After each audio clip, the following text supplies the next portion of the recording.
Alright, I'm going to be changing my bearings out today because currently just have some cheap bearings and some old wheels that I got when I wanted to try out the new Venture lows that I bought, and ended up liking the trucks way more than I thought. So I'm going to go ahead and put my good bearings in them, but I don't like these mini logo wheels that I got. They're the A-cut.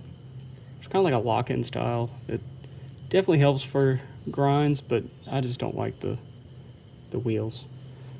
But I have the Jamie Foy Bronson Raws in here, and in my board I like to ride, I have just some cheapo independent,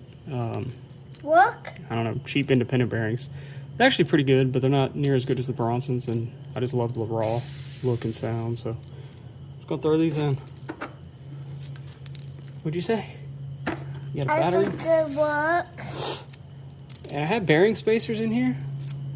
There's so much information out there on whether bearing spacers do anything or not. Look at this, Daddy. Really depends on the wheel too, because not every wheel is identical. So sometimes the bearing can actually, the spacer can actually hurt. Sometimes it helps. Sometimes it really doesn't do anything. So I'm just gonna go without them this time. Wait. I've never had an issue in the past.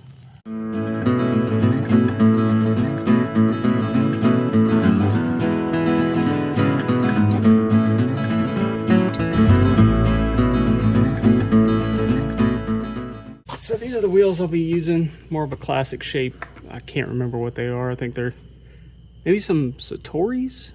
I think they're 52s. I've had these for years. They're a little softer, I think, than the mini logos, which I don't have an issue with. I kind of like these. But these are the independent bearings. I'm just going to take the independent bearings, put in the mini logo wheels back on that board, then I'm up with the Bronson Raws on these wheels. Yeah, they're probably worn down to about 50-51 at this point, so pretty much perfect for these low trucks.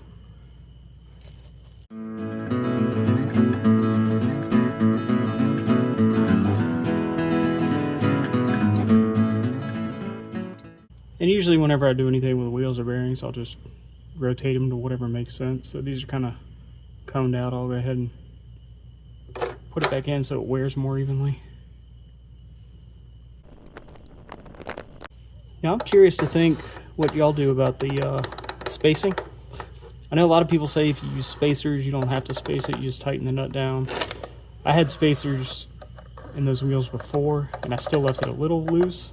I've heard some people even just put the nut flush with the axle and leave a bunch of wobble, but I've always just tightened it down all the way and backed off just a hair. And I think that's the general consensus. Right, like that. They sound pretty awesome.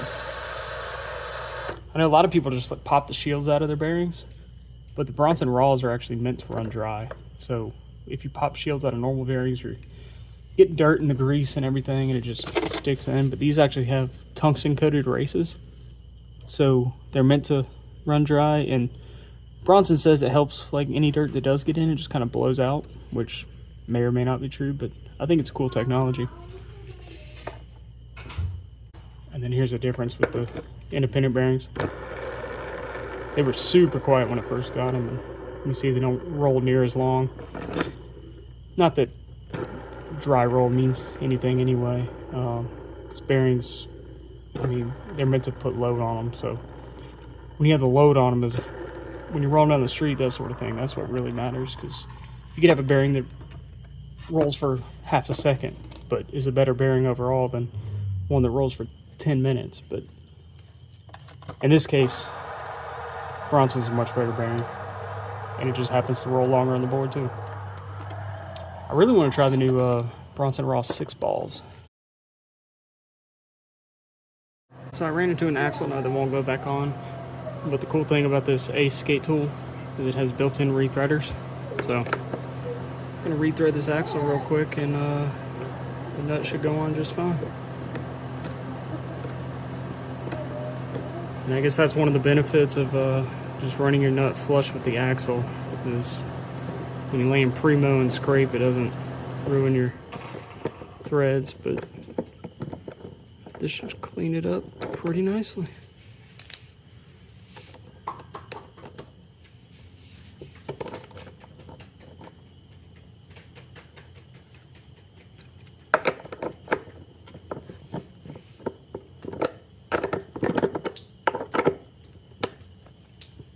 Much better.